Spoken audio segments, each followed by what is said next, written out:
Whoa, legendary! Welcome to another video, guys. The Hall of Fame cards have finally been announced, along with a bunch of other crazy things. But now, it's time to give you guys an exact Hearthstone Hall of Fame guide for 2020. I will tell you exactly what you need to do depending on the cards you have and the goals you have. So sit tight and watch the video to the end. If you still didn't understand something, drop a comment under the video or join my Discord and you can ask me there. You can even drop by my stream and you can ask your questions there and I can answer you live. But whatever you choose, you can be sure that I will give you an answer. If you find the video helpful, drop a like and a subscribe. But now, let's get into it. Here are all of the half cards. Leroy finally took the hammer. I did speculate about MC Tech and Giant as well, and now Velen, Spellbreaker and Acolyte are going out as well. Priest is also losing Shadow Form, Auchenai, Holy Fire, and the two basic cards, Divine Spirit and Northshire Cleric. Quite interesting. Not sure how aggro will handle such a big loss, but I guess time will tell. What awaits for Priest is also pretty interesting. Anyway, let's concentrate on Half. A quick reminder what Hall of Fame means. From Hall of Fame, you get a full dust refund for the maximum amount of playable cards in a deck for each halved card. This means you get a full dust refund for each 2 unique common, rare and epic cards and for each unique legendary halved card. Golden cards have priority.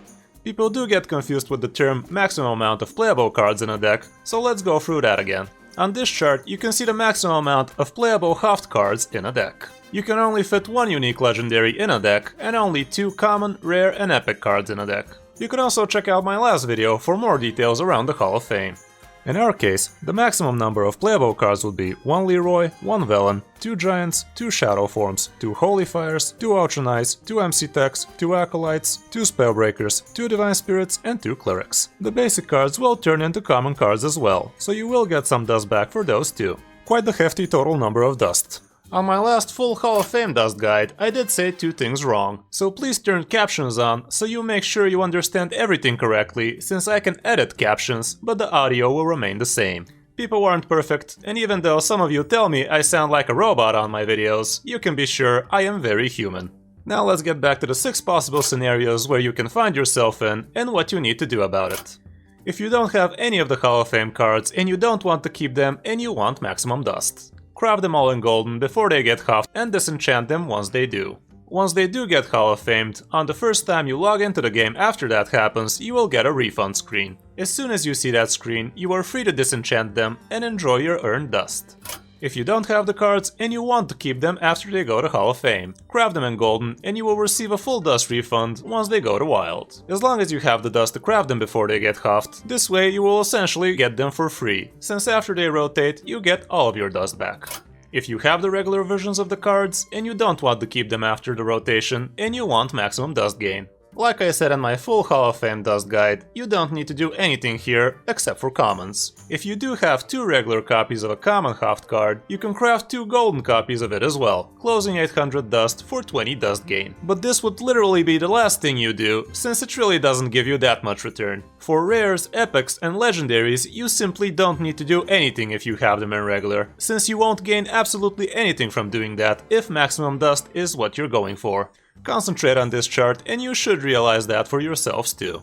If you do craft them in golden, once you have regular copies of it, you will just close your dust till the half hits. You will still get it back, but you probably had better ways of using your dust. Here, let me give you an example with Velen. If you have him in regular, if you don't do anything, you will receive 1600 dust once the half hits, and you can dust him for a profit of 400 dust extra, which combined makes 2000 dust in return. If you, however, decide to dust your Velen for 400 dust right now, and craft him in golden for 3200 dust, when the half hits, you will receive 3200 dust for owning the golden Velen, and you can disenchant him for 1600 dust extra, for a total of 2000 dust, which is exactly the same as the first scenario where you didn't do anything with Velen, but without you closing out 3200 dust for a few weeks.